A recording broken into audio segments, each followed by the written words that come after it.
Welcome to the Short Rod Show. You're talking with Ben. And you got Brett. Take two. Take two, exactly. We talked for, I don't know, how long was that? 5 minutes? Yeah, 5 or 6. Man, we had a good episode going before I figured out we didn't hit record. Yeah. Yeah, that'll happen. We're still amateurs. But yeah, we're cranking out episodes with you guys every week, every Sunday morning throughout the ice season. Yep. And still don't have any ice. We're just chatting through just the crazy weather we've been having. So Yep. It's tough. I find myself, it's tough to get up and get excited about coming to talk about this podcast every week when it just feels like we're not even getting we're not getting any closer to ice. Yeah. Like we're almost going backwards. we're still a little ways off. So you guys, if you guys remember, we've been starting some ice. Some ice was building in Iowa. Yep. And it was looking all right. Not great, but we had the wildest day of weather ever in December that I can remember. This past Wednesday. Yeah, so we had 70, 80 mile an hour winds. Yeah, 70 degrees. 70 degrees outside. And let me tell you, that warmed up the lakes quick. Yep. Like that water just turning over with the heat. Oh, I mean, we're not even getting skim ice anymore in the mornings. Yeah, like it was 15 degrees this morning.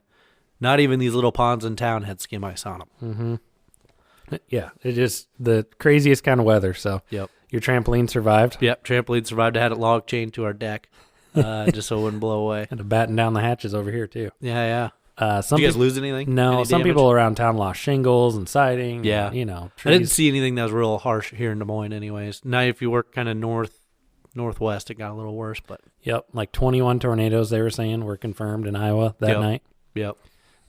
Nearly as bad, I guess, as the Kentucky ones. No. Rolled through, but no. EF2s and stuff, that's still pretty decent. So that kind of dashed our hopes and dreams of getting out before Christmas, at least. Yeah, dang it. I really kind of called that one out earlier, too. I know, and I can't remember a time we haven't been able to. At least get on a little bit. Yep. Now it's frozen up and thawed back out again. Yep. Before Christmas, and we haven't been on Christmas, but we've at least been able to get out at some point. We're kind of going backwards. I know, at least scratch the itch, like you're saying. Guys are out fishing in Minnesota, Wisconsin, maybe North you put Dakota. the boat away too early. Yeah, we definitely did. Yeah. I mean, we could have been out in the boat today. Yeah, today would have been a beauty. 35 degrees probably. Yep. Yeah, we could handle that. Yep. Dang it. But what are we talking about today, Brett? Today's going to be a little bit of a mashup of some topics, but I think we're going to try to kind of stick with some of the gear theme that we tend to do here early season. While people are still buying stuff for Christmas, if you're thinking about Christmas about here, but just think about getting new gear, filling out your tackle box, filling out your shack, that sort of stuff. So a little bit we're going to touch on today. Ben just kind of wants to go in some of the trends and things that he sees kind of changing and going on in ice fishing with some of the changes in technology and stuff that we have coming up, as well as talk about some things you can add to your shelter, specifically your trap, like your flip over shelters. Yep. Neither one of us have hub shelters, but just some basic things to add onto there to make it a little more comfortable. I think for me at least the key is a couple considerations is being lightweight and kind of minimal, where it's not taking a bunch of room, that sort of stuff. So we'll kind of dig into some of that, and I think that'll give us a few good things to talk about anyways. Yeah, and this episode we're actually we're recording the night before, so it's Saturday. You guys will hear this on Sunday morning. Yep. So it'll be real recent. Very recent. Yeah, this is as recent live as it's going to get, I think, on the Short Rod Show. Absolutely. So yeah, it'll be a good episode, but that's all coming up next on the Short Rod Show. Ben, where have you been? We've got a Short Rod Show episode to drop here in a half an hour. Ah, shoot. I've been outside blowing snow in my driveway for the last hour. Jeez, give me a break, Brett. Man, you just got to hire that out. I don't know. Like, how would I find someone that could do it? I don't know. I just look up on Google. Yeah, that could work, but how do I know they're any good? All I know is that the best companies use Evergrow Marketing to show up on Google. Yeah, that's a good point. I know Evergrow Marketing is a digital marketing agency that provides straightforward solutions for local service businesses. Yeah, but what does that mean? Well, Brett, it means if your business relies on leads and inquiries from your surrounding area, they'll take care of your website, make sure you're showing up on search engines like Google, and make your phone ring with new business.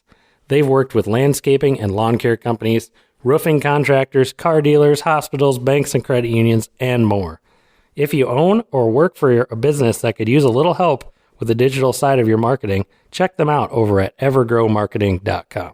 Also, tell them that Ben and Brett over at the Short Rod Show sent you, and they'll knock 10% off your first bill. You know, Brett, I was poking around on Facebook the other day, and I could just not find the Short Rod Show. What's the deal? Oh, you just got to punch us in on Google. What do you mean? We show up on Google already? Oh, yeah. The Evergrow team hooked us up. Holy cow. That's awesome. Yeah. Good deal. I'll try that now. Yeah, right. You just punch in Short Rod Show, and we'll come up on our website, shortrodshow.com. It'll come up on Podbean, Stitcher, Spotify, and Apple Podcasts. Awesome. So people can find us all over now. Yeah, all over the internet. That's great. We're also on Instagram, too. I've been trying to keep up with that. Posting some cool pictures. When we're out on the ice, you can check us out there, too. Yeah, sweet updates. Awesome. Check us out, guys. Hey, welcome back, guys. So we're going to chat a little bit here. I'm going to interview Ben on just a hair bit. He's really kind of I'm going to call him the internet shark, or the forum shark, is what he really gets on. I poke around a little bit. It's something. I mean, what else do you do before you go to bed? I don't do that. See, I feel like I'm at least catching up with everybody right before I go to bed. And then the next day I'll do the same thing. Yeah, just kind of seeing what's going on. Scope it out, yeah. Ice So, shanty and in-depth outdoors. Ben feels like he's picking up a few trends in the industry that he'd like to comment on, or what he thinks is going on. At least some of this, so with some new tech, and how maybe things are transitioning. So a couple things stand out to me. Number one, it's all about live scope. Like everybody that is getting into the industry, like more than at a just basic level, it seems like there's not a lot of in-between guys. It's like, all right, I have a Vexilar FL8 and my old poles and my old, Mora hand auger, and I'm going out and just tearing it up. And those guys do just fine. And then you got the other guys that are like, well, I just upgraded from my Markham LX7 whatever on a shuttle, lithium shuttle, to the Garmin live scope. Sure. Just went all out. Yep. And then you got other guys that are like just switching from their boat and taking some of that stuff, which is cool. Like taking your head unit and building a little shuttle for it, a homemade deal or a Summit shuttle, or that's exactly what I did, or whatever. Yeah. But I feel like live scopes become more accessible, even though it hasn't gotten cheaper. Does that make sense? Some of that to me, I feel like is, so you're buying one of like the basic flasher units, and you're in the, I don't know, $250 to $300, maybe $400 range. Oh, or yeah, like the basic ones, the lower end ones. You got it. Yep. As you start to work up in those higher end ones, you're starting to bump into $800 to $1,000 already. Yeah. That if you already happen to have a head unit, or when you're already talking in that price range, if you're willing to make that investment, almost doubling that isn't that big of a leap. Yep. When you're already up that high. Like when I was in college, I wasn't even going into that high. Basic was all the cash that I had. Mm-hmm. That's what I was going to have to go with. Yep. But once I already am ready to make that investment of $800-900, I just will go with the best and spend another $1,000 and run with it. And I think, Mega Live's still out there. There's still guys that are going to run that, especially if So what's your impression? We talked about this last time. You like to watch on the YouTube stuff, and you like to see some of that. I'm sure you've watched some of the comparison videos. I think LiveScope still beats them. Yeah, still beats both. To me, Lowrance doesn't even have any, I don't even know anyone that's ever ran the Lowrance active target. But I don't think the Lowrance guys are as focused on ice as Garmin or Humminbird has. Yeah, you're probably you know what right. I mean? Their marketing is open different. Water. A lot more open water guys, but I think they all have their advantages, though. Okay. How so? I can't really peg it out because we need to watch some more videos on it, and spell it out. But Humminbird and Lowrance have a little different range to them. Well, they clear and they have a clear angle. screen. Like they clear out a lot of the noise that the LiveScope brings through. Yep. Which I don't like. I like the noise in there because I feel like it's a little bit more and then detailed. For ice specifically, there's been a couple videos on it, but ice is kind of hard to tell. Well, when I see the Mega Live, like in video, and I see the pole and the two cords going down and everything like that, that just seems like a pain in the ass compared to what even LiveScope has LiveScope? With just the one cord going in. Well, it's one cord with two. It's put together. Yeah. But I still like that. It's still put together. It's still it's still a cleaner package than what Humminbird has. I think the Russell Marine Products video where they go out in their bass boat and they go to the exact same spots on the same lake, within a day of each other for all three, and they spell it out and say, here's what a culvert, underwater culvert looks like, or here's a fence line. looks like through all of these, and what kind of angle you're going to get, and they set it all up to be kind of the best that they know because they're experts on it. Yep. That showed LiveScope was a little bit better overall, but they were right next to there. And if you don't care to have a big black box run around ice fishing, I get it. I mean, also to me, the Mega Live doesn't look any different than what I have for my Panoptix PS22. I don't think they look... See, it's quicker, though. It is still live. You're still getting fish moving I have live. faster. Yours has somewhat of a lag.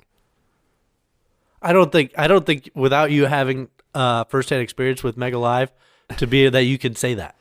We need to get somebody to bring a Mega Live over so we can run it head-to-head with old Panoptix. I don't think the speed's the difference. I think the detail is the difference.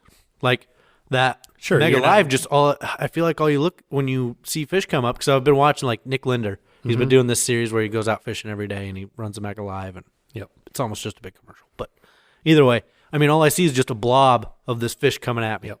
Which that's the same way that I see with the PS22 is just a blob of the fish coming at you. Where you can't tell relative size. With the LiveScope, you got relative size. You can see tails. You can see dorsal fin. You can see fins. You can get a good idea what you're looking at. Where with that Mega Live, you can see if it's a pike, I guess, if it's got a long, slender body versus a, something like that. But I can do that with my LiveScope or with my PS22 anyways.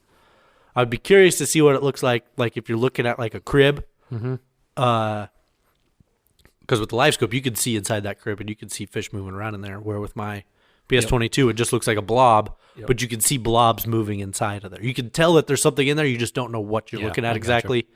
And I feel like the Humminbird Mega Live looks almost exactly like that. Yep. I do think when we're talking industry trends, it's really good that there's 3 now. Yeah. That I know that just helps everybody. I mean, that's going to help everything get better, get cheaper. I don't think it's going to get cheaper. I don't think it's going to get cheaper. I don't think it's going to get cheaper. Price lines have already come out. There's not. But even like, say, everyone's talking like LiveScope 2.0, when that comes out at whatever point. Yeah, but I think people are just guessing that that's going to come out. There's no like. No, Garmin hasn't come out and said, "Hey, we have something new coming." No, they're not going to say that. No.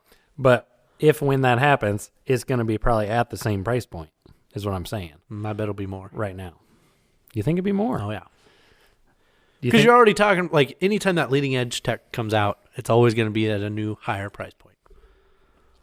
See, I think they've realized how much money they can make from that LiveScope at that price point. Sure. And they're just going to hold steady on it and go, here, let's really, kick butt over Humminbird and Lowrance. What I really appreciate about the Garmin versions versus, like, the Humminbird, man, I really feel like I'm just bashing Humminbird hard. Yeah, but is Garmin, I don't have to run their Mac Daddy units. Yep. To run their latest transducers. Where Humminbird, you have to have the most latest unit, the Gen 4, to run any of that Mega Live stuff. Yep. Where, with Garmin, you don't have to have that. Yeah, and you can run run the smaller units. You can run all sorts of stuff. Does your 73 CV run it? No, I don't think it'll run LiveScope. No, it doesn't. The SV would.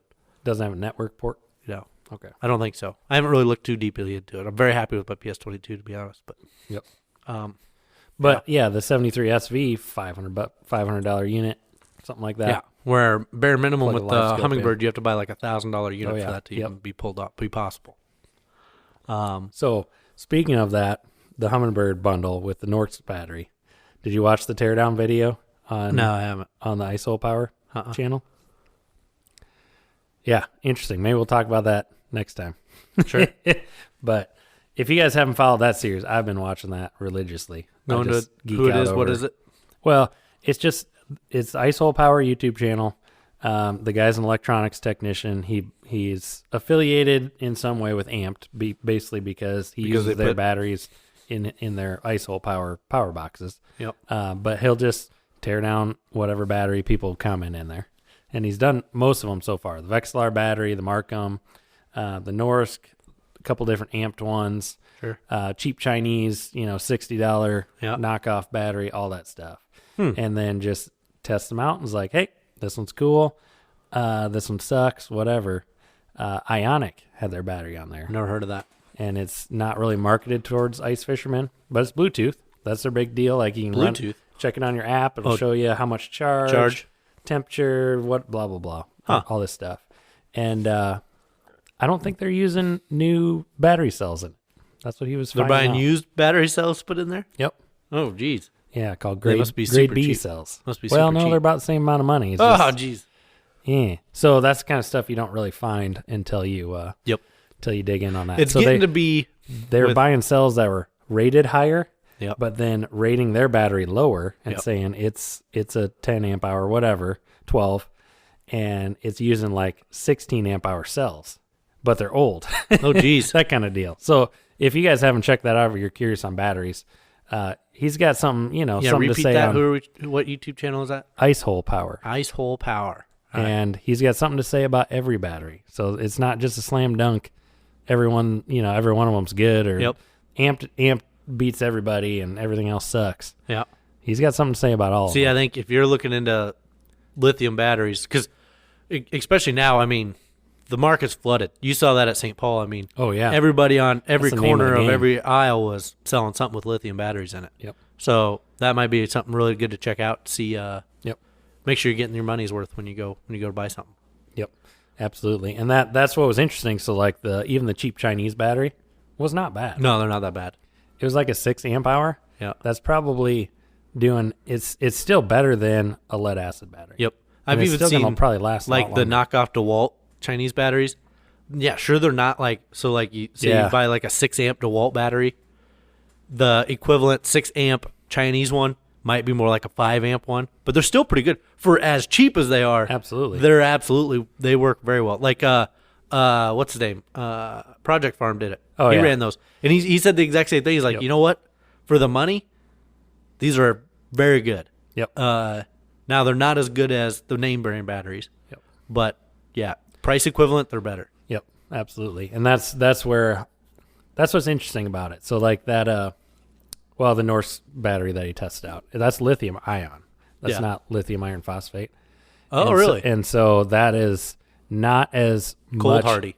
Yes. Yep. For cold temperature. So there's a thing on there, you guys will see it, but it's the Helix 7, right? It comes in that all season ice bundle, whatever, Norse 12 amp hour battery or 15 or whatever.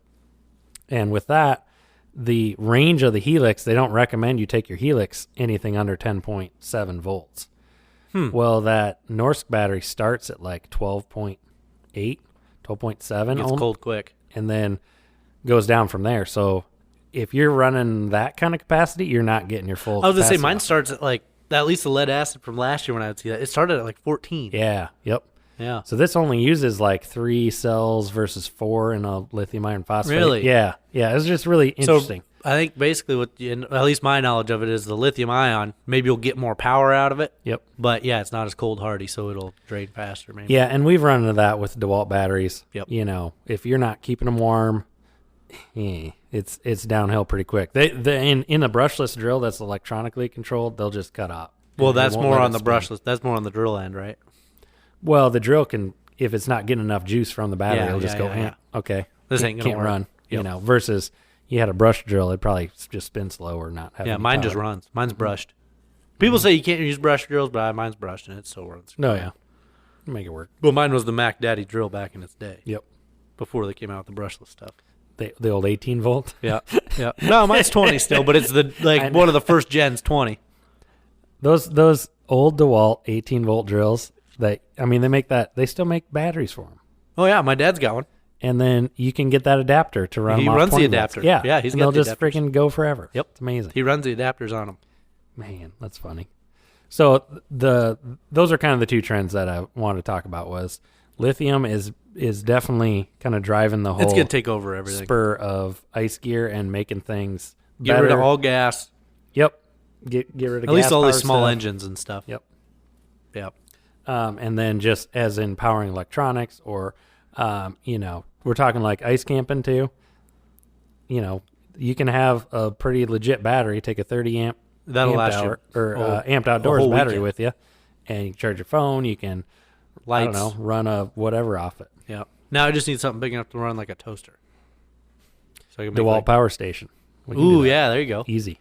That power Easy. station. Yeah, That would- especially if you get those new DeWalt Power Stack batteries. Oh, I would love to test that out. If DeWalt's listening and you want to send some Because those power are their stacks, own patented battery packs. They're not the round batteries Yeah. anymore. They're flat Yep, pieces. that'd be legit. If you guys haven't seen that, though, I don't know if we talked about it on the show, that power station. Oh, yours? Yeah. No, Because I that haven't. thing's pretty slick. Like, we were talking about it through the storm. Like, if you don't want to run a generator and you just want to run your fridge for a little while. Yeah, you did that last year. Yeah, yep. Plug in 4 DeWalt batteries, and it'll just take that and invert that into 120 volts. Yep. You turn it on, you can run your fridge, plug in whatever you want. It's like 1,800 maximum watts out of that thing. Really? Yeah, so that's like a 15 amp draw. I mean, that's a legit generator. Yep. Yeah. That pulls that. And it does more startup too. So like a fridge and stuff. Well, that's because it's immediate. No problem. Yeah. Fire it right up. So, of course, the bigger batteries you put in there, the better. Yep. But it also will charge them again too. So that's what we did after the power went out last year. Yep. Ran that for a little while. Never actually took it all the way down because we were just running lights and charging your phone and running the fridge or whatever. Yep. And then you can just plug a extension cord into the other side, and it'll charge all 4 batteries at once. Dang. So Yeah, that's for pretty ice slick. camping, That's going to be that key. would be it. Yep. Right there. I mean, if you got to bring more gear with you, that's going to be something that's going to keep you charged and running. If you don't want to go buy a designated power box. Yep. Because I like that thought of that, just the versatility of it. Yep. That's pretty sweet. Yep, that's pretty cool. The only thing, it would have been nice if they thought about like adding some USBs, doing a 12-volt socket. You know, like I'm sure little the stuff. new ones do. Maybe, I don't know. I'd I be bought this shocked one if probably the new one did. 4 years ago. Maybe. Yeah, maybe that was more. before everything had USB ports in it. Yep. Yeah. I would be shocked if it didn't have USB ports in it. Yeah, so like industry stuff, that's what I want to touch on because I see it like maybe I'm jaded because I'm all on the same like Garmin LiveScope forums on Yeah, you're on not Facebook on the and all those M5 groups. forum. Exactly. Yep. The M1 New Owners Club. Yeah, that. They're not as gung ho. There hasn't been a post since 2019 on there. Exactly. I did hear something interesting at Shields talking with Vexlar Pro Staff guy, is that they're probably going to discontinue the FL8 at some point coming up soon.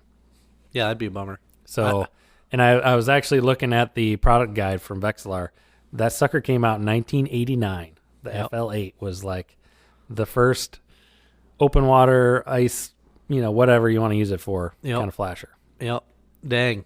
That's kind of an end of an Mass era. market flasher. How's that? That's kind of the end of an era. Mm-hmm. With that. And Shields didn't buy any this year, he said. They weren't even going after the FL8s. Like, what I'd really like to see them do with it, and I mean, I understand business-wise and, making money, but it's just totally undercut everyone in the industry with it. Just be like, $50, buy them, just take them. See, Everybody would, so many people would buy them. After listening to how they make those and everything that goes into it, I don't think they can. I mean, they could a little bit. They cost more than that to make them?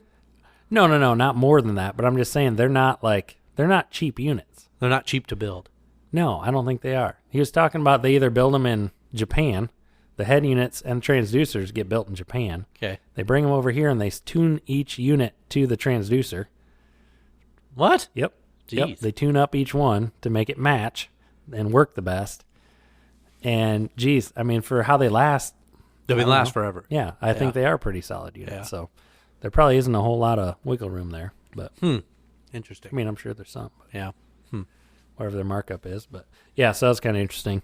Yeah. So do you want to talk about Let's do tricking some out trick your, or trap stuff. Yeah. 'Cause trap. I feel like I'm finally to a point I've had my trap shelter for flip over for 2 years now. This will be my 3rd season for it. And I'm finally to the point where I'm settled in enough on it, dialed in, where I'm ready to start doing some things to it. mod it out. Yep. And I've been following the Trick or Trap Facebook page pretty hard. Like, that's most of my Facebook feed these days. And it's funny because it's always just the same stuff over and over and over again on that Yeah. YouTube. On That gets Facebook pretty page. dangerous though too, because you can spend a lot of time on there. Yeah, for sure. Absolutely. But so I got lights put in there. I bought just a strip of LEDs. It's got the sticky backer on them. I don't know how long they'll last on there. Sticky? If they fall off. So or are you what. sticking them to like your pole or what? Yeah, I just stuck them to my middle Oh, okay. support brace that kind of goes over your head. Yep. It was 16 or 12 foot long, so I was able to go down and back. So I got 2 rows of them going on one pole. Yep. and I don't know if they were $9. So and it came with a dimmer. So I'm like, That's if it don't hilarious. work, whatever. Yep. So I figured that was worth it. So I put some alligator clips on it for 99 cents. Alligator clips. Oh my gosh. And then so since I bought that new amped battery for my Panoptics, I took the old Panoptics battery, and that's what I'm going to just use to power the lights or use as a power source for the shack. Yep. Just because it's so damn heavy. It's unbelievable how much lighter the that what is versus close. the lead acid. Oh Yeah. my god! Especially that 12 amp hour lead acid battery is a freaking brick. Yep. So yeah, I'm pretty jazzed about that. It lights up pretty good. Oh, nice. For $9, I'm Yeah, a little good deal. pissed at myself. That'll that be it good took for me so long. filming this season when Yeah. we're on the ice. Definitely, because it won't Actually, shine at the camera. It yeah. shines just right down on us. That's kind of what we got in my Otter, where I have the 2 Otter lights in the back shining forward, and then 2 on the top. Yeah, those shining ones shining forward kind of kill you with the shot. Yep. And I don't know, maybe there's better options out there now than those Otter ones. I see a lot of people like the clam ones now. Yeah, because they are pretty much like hospital lights. That's what it reminds me of. It's like, whew. But I Man. like the dimmer. Yeah, Having it that is dimmer nice. on there is nice. Yep. And then we're talking a little bit earlier to me about trays and like plywood, Yeah, doing some like shelving, some plywood woodworking projects. Well, just in general, just some like organizational stuff or some comfort things as you're sitting out on the ice. So currently, what our setup usually is so I've got the Eskimo Sierra Thermal. Yep. Kind of their lower. It's definitely their lighter weight model of their trap, and that's Super what I light. want. I really like the lightweight stuff. Probably I like didn't really 60 want pounds, maybe. I 70 mean, I pounds? lifted up and put it in the back of my truck by myself. Yeah. So I mean, it's not too bad. And what I like, and it's not like a big roto motor molded. Yeah, that sled is Sled. Nice and light. It's kind of a nice light, low profile sled. So what we do now usually is I've got buckets, and I'll flip one bucket over, and I'll put it on the ice in between both our seats, and we'll use that kind of as like a little shelf to put stuff on. Another bucket in the back, and then otherwise you're just setting your stuff on the ice or on your lap or whatever. So I don't really have a lot of area to set stuff where, like, you have the Sportsman's Caddy, which is super slick.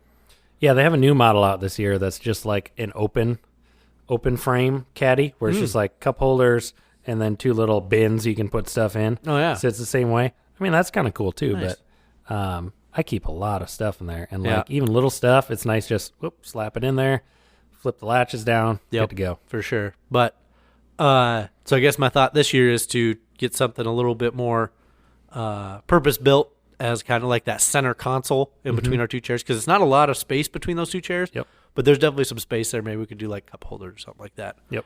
But also what I've seen a lot of on that Trick or Trap page is they do these shelves that are on. They're kind of they mount to the support poles. Yep. They're just made out of plywood, so super light, super cheap, and they're very flat, easy to transport. Just throw them in your shack and go. But they somehow there's some notches that you cut into the plywood, and they just kind of sit on those support poles. Just use through the use of friction, and just kind of sit on there. And I think that'd be super handy just to have something. Set your beer can on. Set some jigs on there, pliers, whatever. Yeah, that would be nice. Rather than setting them on the ice or wherever, and then they get lost, and then you're fumbling around and all that. Yeah, junk. and like the more I go through ice fishing, the more I realize the value in like lightweight organization kind of stuff. Yep. Creature comfort kind of make your life easier. Yep. When you're out there, you want to just be out enjoying the time out there. You're not going to be fumbling around. Hey, where do I, shoot, get set my beer over here and got to grab this from over here. And where'd you put that? And I got to reach over you to get to the back to go grab whatever you use all the time. So, yeah, that makes a big difference. So I think that'll be, super easy. I got plywood hanging in my garage. Most people do. I think that'd be just a super easy mod to add just for a little bit of extra comfort in the shack. Yep. Next thing I want to touch on a little bit, and with your Sportsman Caddy, I've seen folks do this also, is they'll put a power switch in the Sportsman's Caddy. Like they'll cut a little hole in the front, and they'll put a light beaming off that. Yep. And then you can switch. They'll put a battery in the bottom of your caddy. Yep. And then use that to power lights. Use that for I don't know, whatever, the glow cup. Yep. Just have that built right into the caddy, so then they can just drop their jigs in there, glow them up. Yep. That'd be cool. I thought that was kind of slick to see some of that stuff. Yep. But the other thing too, I was thinking about a little bit is power wise. So we talked a little bit about lithium. So I grabbed my current lead acid battery that I use for my Panoptics, and that's what I'm using to charge and power my lights. Mm-hmm. But I don't know. Maybe there's some opportunity there to power and charge some other things. Get some USB ports rocking in there. Maybe do some additional lights and that sort of stuff. But Yeah. Ben, you got yours hooked up a little bit differently also. Yeah. Did you build a battery box, or how do you mount your battery into there? In the Summit Shuttle? No, Or- just in in my your Otter. In your Otter. So, yeah, I know we talked about this maybe a couple seasons ago Yeah. now, but I'm running the whole Otter shelter off of DeWalt. So I have Your DeWalt a battery. little custom bent aluminum bracket, basically, that holds my battery up towards the front of the shelter. On Kind like of the on little the nose slope? of the scoop. Yeah, little nose, we're, yep. we're not going to store much else, so it's kind of out of the way. Yep. And then run a 12-volt adapter off of there that's got a barrel plug. Sure. So it's got two USBs, and then it's got a barrel plug right off of there. So I plug my outer lights right in that barrel plug. Sure. Easy peasy. And then that's got a dimmer that runs up from there. But yeah, you can charge your phone off of that and run your lights. The only problem with it is it doesn't have like a low voltage disconnect. So if you leave it hooked to your battery, even if you don't have anything plugged into it, I've ruined a flex volt battery. You'll kill it, doing it. and they'll ruin it. Yep. And voltage goes too low. Charger won't Even the recognize DeWalt brand one? Well, it doesn't have a low voltage disconnect? I don't have the DeWalt branded one because That's not what that is? So that is similar. So that just has the USB ports. Oh, that doesn't have the barrel plugs. Gotcha. No, you need their heated jacket adapter for that. Oh, And I don't have that one, and I probably should have just bought that. I think that one does. It'll have your low voltage. So that's the Yeah. thing to think about if you're running off Yeah. of these Milwaukee or DeWalt batteries. Yeah, I think you can go too low where you're don't basically kill it, or you kill your battery. And there's ways online, guys, like jump across, trying to add some voltage to the battery. That's kind Still of sketchy. janky. Yeah. I don't know if I like doing that with lithium, blow the whole thing up, Yep. blow the battery pack up kind of deal. But that works out pretty well. The only thing with that is, it's good because basically I'm forced to have a battery in the shelter and then have a battery for my drill for Yep. the auger. Yep. So you're at least going out there with a minimum of 2. Yep. So then you run your drill down, you can steal off your auger, vice versa. Yep. Normally go out with more than that. Yeah. Keep a couple extras. It doesn't take a ton of power, which is good to run lights and stuff. Yeah, I mean that's basically all you run off of yours. You're Yeah. not running a whole bunch of other stuff. Yep. You don't have a glow cup or anything, do you? No. So this year, glow stuff. I don't know. These little flashlights they'll be pretty nice. Yeah, those will be slick from Widowmaker. My lightning box. I haven't yeah, seen you much do run about that. I forgot Man, about that. On one AA, it just is like a Describe camera what flash. that is quick. Camera flash box. So it's just like a little plastic box, runs off of one AA, and it's like lined in tinfoil, basically, like shiny, reflective. Yep. And drop your jig in there, and it goes, and it's then quick. you just hit, and it shoots a camera flash at it. Works pretty well. So I've noticed, not that this is going to go off a little bit of a tangent on light gosh. stuff though, but so these lights that we got from Widowmaker, those are like a UV light, Yes. where that flash in Yep. your flash box is just a white light. Yep. And I wonder if there's a difference as far as the glow on your jigs being able to absorb that light. Yeah, so they claim that the UV light with that different wavelength lasts longer. If you charge it with that kind of wavelength light, it lasts longer. Oh, okay. So, So we'll yours is just test for it out. speed. Like the flash box is just Quick and easy. get her Boom. running fast. Shoot it with the box, all good to go. But yeah, otherwise I don't run a lot of glow accessories. I've never I ran the guess. glow cup Yeah. either, so I'm not an expert on it. I'm not opposed to getting one. I've That also wouldn't seen work people too where bad. they'll just line like a regular cup holder looking deal with UV? LED lights or UVs or whatever, and then that's what they use as a glow Yeah, cup, that- which also would work. I mean, makes sense. I've reglowed my jigs off of my headlamp before, Yeah. so I mean, Yep. some of this stuff that's purpose built is just to sell you on another thing Yeah. sometimes.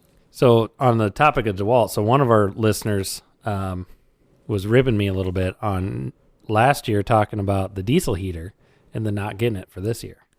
So Oh, I last year, forgot you were all horned we up about talked that diesel heater. Yeah, getting a built-in diesel heater in the Otter. Yeah, And I I've- forgot about that. I've been researching a little more on that. Cooled back off. No, I'm not cooled back off on it. All right.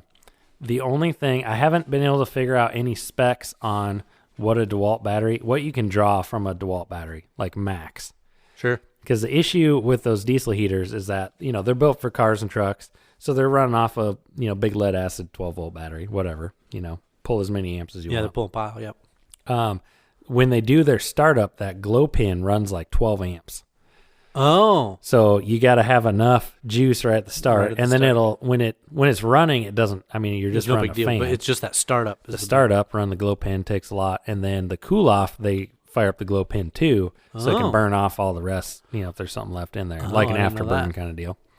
So I'm curious if I do that, I don't think I can run that through that little battery adapter and run off the barrel you plug. wouldn't. I don't think you'd get enough. Also, don't think I can do it off. You're talking off that barrel plug? Yeah. Yeah, I don't know if you'd get enough juice through That's that. probably like 10 amp rated. The 30 amp hour amped might be able to handle it, but that'd be a little sketchy too. So. I think the thing with that is just having enough contact point for it to pull that much juice through there. Mm-hmm. Maybe the power stack, maybe new power stack. Yeah. batteries Oh, in the they future. probably could for sure. What I've seen about the power stack though is I haven't seen any big batteries yet. I've only seen like 2 or 3 and that, amp hour batteries. pulling 10 amps off a little battery like that toasted in a couple minutes probably. Yeah. But that diesel heater is appealing because it's pretty compact. I'm thinking I can set it That in the thing's back slick. of my shelter, have it permanently mounted there. And actually, they make a couple different versions. They make an all-in-one version that's got a fuel tank on the top. Yeah, I was going to It's ask got, about the fuel tank. What, if everything you need in to it. carry something extra with that or what? So it's all built in the case and everything, and like it's all self-contained. I was actually thinking of piecing it together off of a kit. So they make an air heater kit that's got a separate fuel tank you can mount. So to do this, I could do it up in that front on that scoop of my sled. Sure. So I can mount that sideways, run a little duct through the side of the sled or over the top, whatever. That's how your exhaust. That's your air, your hot air coming out. Hot air. Okay. And then I could just drill. You got 2 holes, like 1-inch holes that you could drill in the front of the sled, one for intake, one for exhaust. So it's pulling in fresh air on one, exhausting it back out the bottom. Sure. And then it's just recirculating air in your shelter and heating up. See, that would be the key is that recirc. Is pulling out, recirculating fresh warm air back into your shelter and pulling out the old Yeah, and you're not, it's like a furnace in your house. That's what's nice about it versus the Buddy, where you get so much It's just pumping condensation, heat. so much moisture coming back in. That's where I was going with that, is makes that a ton. moisture. Because you're recirculating the air at that point, and you don't have to worry about the moisture problems. Yeah. So propane specifically makes a lot of moisture when you burn it. Yep. Just by the nature of burning propane. So that's part of it. And then you are also creating combustion in the air that you're you're just condensing air you're in, at that point. So that's why I was thinking about doing the kit, because I can't really mount the big self-contained unit sideways that way. So this way, it's all, I can drill it right out through the front, and it's not going to affect anything. If I had it in the back, then I'd have to run through the bottom of my shelter. Well, and you're kind of in the way, like you can store stuff in the back. That front nose, like you mentioned, you can't really sit things up on that front nose. So if you could mount it on there sideways or something, that'd be key. So that may be a project coming up. Interesting. That'd be kind of cool. It doesn't use much diesel fuel to heat. No, I wouldn't imagine. And so it'd be cheaper than propane. And propane's going up a lot. And it's easier to get. Like propane, I mean, frankly, you got to carry an extra tank with you. You got to go exchange tanks. Diesel, I can stop at Casey's, top her off, in and out. Well, see, I was going to run it right off the lift pump on my pickup. I can just open that drain and hold and take. So if I do like a removable fuel tank, I'm thinking that would work great. Just drain a gallon out. I don't know. I wouldn't mess with anything on my own fuel system on my vehicle just to fill up, a half a gallon? It's literally, I'll show it to you sometime. It's literally like a water separator drain. I can just unscrew it and get fuel to come out. And then just fill up your tank quick and then screw it back in. Yeah. All right, yeah. Piece of cake. Whatever you got to do. So, the perks of a diesel pickup. Then I can just run everything off it. Well, then what it could be when we go places Yep. and we sleep in your pickup at night, we could just run that heater in the pickup. Or no, it would be mounted. But Yeah. Well, you could run a vent tube as far as you want. just out the windows. Yeah, that'd work. We'll just heat the pickup. I could mount another one in my pickup. That's what there's. But we need to let it run. That way it doesn't die if we're out in the middle of nowhere anyways. Yeah. Or can't get the truck started. Yeah, exactly. Yeah. Now that I think through that, it's better just let the truck run. Yeah, that's appealing to me though for camping, to have something that's a separate especially that system. diesel heater. Yeah, versus running a and buddy having heater. that exhaust, and then you don't. I mean, you still got to be conscious about the CO2 and stuff, but that pretty much eliminates the issue. Yeah, if you run your exhaust far enough away from an intake, of anything Yeah, else. I mean, yep, they separate them out. They got a tube going that'd one be way. that's an interesting issue. Yeah, but are you able to separate those out far enough apart from each other that your intake isn't just breathing in your exhaust? Yep. That's an interesting thing that you'd have to. Oh yeah, work they through. got a corrugated aluminum tube running out a couple feet, but you wouldn't have to. You could put it one going one way, one going the other way. Yeah, and I think you'd alleviate the problem. Yep. Because that's the same way. Like your house has to be so far apart. Well, with that too, your intake though is the intake to combustion and then right back out. It's not the intake for fresh air. Oh yeah. So, Well, I You meant got- intake even for fresh air. so you got intake, you got intake for fresh air on the inside, going straight through and then heating and coming back out, and then you got intake for combustion going in yeah. from yeah. the I see what from the you're outside saying. and then back out. Yep. So they're separate, which is nice. But you still could have your vent open like up top. You know, there's a bunch of articles people you Yep. know running generators next to their house, and it's like coming And up frankly, in the eaves, these things aren't very expensive. coming in. Yeah, I know. And there's not a lot of videos What are you talking? and stuff out. $100? Like $150. $150. Yep. And this thing, like, it's gonna cook you out of there. Well, I don't know. I think they do. I don't know. I think think those they little would. units turn out some heat. That's the other thing I'm worried about is it going to put out too much? I have to get a little On low. thermostat or something. Well, you can't really do that though. You can only get so low, I suppose. Yeah. But I've seen some videos of guys Because guys running. using these to, like, heat their garages. Yep, and tents, like uninsulated tents, the whole Yeah, bit. and you're talking like a insulated 10 by 10 space. Yep. So it might be overkill, maybe. Yeah, that's my worry. But then you can always open a window and open a door. Yeah, you got your vents and you not can a big open deal. stuff. Yeah. Yep. Yeah. Overheated is not the problem. No, and just having that dry heat, that would be a huge deal. That When is a you're- big deal. When you're coming in your shelter after fishing all day and you're going to make some food, get ready to Yeah. go to bed, whatever, get ready to wind down. And Being soggy doesn't help. that is a bigger deal for our listeners further north you go. Here in Iowa, it's not that big of a deal. It's not as big of a deal. Yeah. Because we're not fishing in those sub-zero temperatures Yeah. as much as the guys north of us are. Yep. That's when it's a big deal, because when you start to see the frost pick up on inside your shelter and that sort of Yep. stuff, sometimes that's the moisture we're talking about. It's just freezing fast enough there. But Yep. yeah, having that dry heat that'd be money. Oh, yeah. So I don't know, that might be a thing. If there's any diesel heater companies listening. Yeah, or anybody Send with us a note. with some intel that's hooked it up before. Yeah, Let I'd us love know. to hear that. That'd So be if a you big guys deal. are using it already in an otter setup or a flip over or whatever. I'd be surprised if someone's not. For $150, Yeah. I mean, it's worth even trying compared to a buddy that's going to be $100 anyways. Yeah, the only thing is that extra battery power, running that. But there's already lithium got- batteries that are out And there. most that folks can, already have that can power. run Have to have power somehow into their Yep. shack. So Yep. Yeah, that's kind of cool. regardless, I think that'd be pretty slick. Yeah, just the whole lithium revolution is kind of just cool because it literally just happened within the past three 4 years. Yeah. And you look at, well, heck, when I bought a gas auger, it's like, man, this thing is sweet. Yeah. This is gonna be awesome. Yeah. I'm not busting through, 20 inches of ice with Yeah. my little hand auger, drill auger, whatever. So I went from that hand auger to gas auger, and I'm like, oh my gosh, yes, everything's gonna be so much easier. My life's gonna be better. Everything's gonna be. I can punch all these holes, this, and that. And I have the exact same thought going from gas to the drill power. Back to a good drill. Yep. And it's way light years easier. Yeah. Yep. Yep. Yeah, it's a huge deal. Pretty neat. Well, cool. That was a pretty good episode, Brett. Yeah, I think of good one stuff thing I in do there. want to shout out is if you guys have any other trick or trap ideas, I would guess that maybe you guys want to push to us, maybe we could try out, or maybe Top secret. you'd Send like us us a to talk message. about it a little bit. A couple keys that I'm looking for if I needed to add some trick or trap stuff is lightweight and versatile. All right. Yeah. That's Those what are the you're two all about. things. You're Yep. all about using different things, different ways Yes. throughout the whole year. If there's anything that you could think of that we could use, inside the shack that I could also use in the summertime, Yep. All about it. I'd be all over it. I'm good with purpose-built stuff. If Yeah. it's good, I like versatile it's things. got to be like I That's said, how we work well together. we get limited time on the ice. I want that stuff locked down, working good, Yep. no problems with it. I don't have a lot of problems with the stuff I run. Eh, Eh, I know.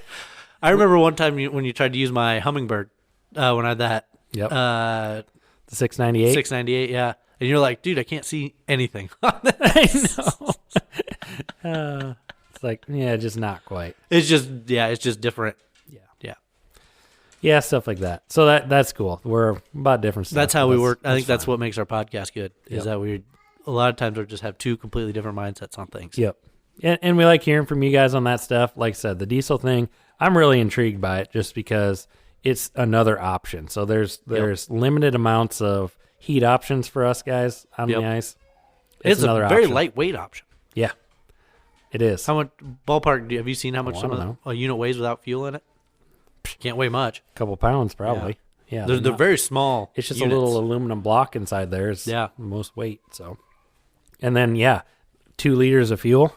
Yeah. Okay, 2 liter bottle of pop. There you go. That's your fuel for. Maybe the that's weekend. what you should start doing. Just carrying that. I can make a fuel. You know, tank it's a out good of that. idea until you spill a little diesel in your tent, and then you never get that cleaned out. That's all right. I'm used to it. Yeah, that is true. Everybody else isn't, but I'm used to it. Yeah, that is true. It's fine. But I was thinking for the other reason with that, and then we'll kind of wrap up. But getting kids out in the shelter, be real handy having something where it's just some warm air like furnace vent coming out versus screaming hot buddy heater. Yeah, don't touch that. Yeah, stick your finger in there. Don't tip that over. Don't kick it. Don't be. That is true, and it'd be tucked back a little bit. Yeah. Yeah. Actually, that's a beautiful idea. Yeah, you can't really do that in a hub though.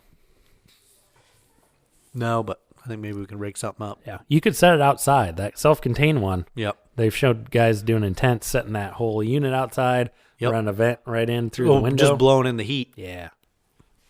Oh, that's interesting. Yeah.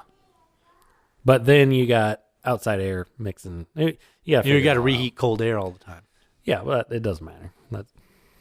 I mean, you can heat warm air a lot more effectively than you can heat cold air. Yeah, I don't know. That's an option too. I'm no HVAC man. I'm just saying. Yeah. Eventually, I would like to get a hub and get the families out there next year. Get some multiple groups going. Next year, I think 100% warm up shelter hub. Thomas is going to be in on it. He's just not quite to the age right now where I can reliably tell him something and expect him to do it. Yep. Yeah, it'll be interesting. But next year, I think it'll be fun coming up. Game on. Cool. Awesome. Well, we'll be back next week, guys. Chatting more ice fishing. Got some more. Man, we'll be out on the ice before you know it. Oh gosh, I hope so. Geez, we just can't get out there right now. Yep. We got too much going on at home. Otherwise, we'd be driving north. Yep. And this will be our last podcast before Christmas. So I just want to, wish everyone a Merry Christmas and have a happy holiday and be safe out there if you're getting out ice fishing. Yep. Put some Christmas lights on your shack this week. If you're out. There we go. We can do that. Get a little festive. Yep. I like that. Awesome. All right. Well, we'll catch you next time, guys, on The Short Rod Show.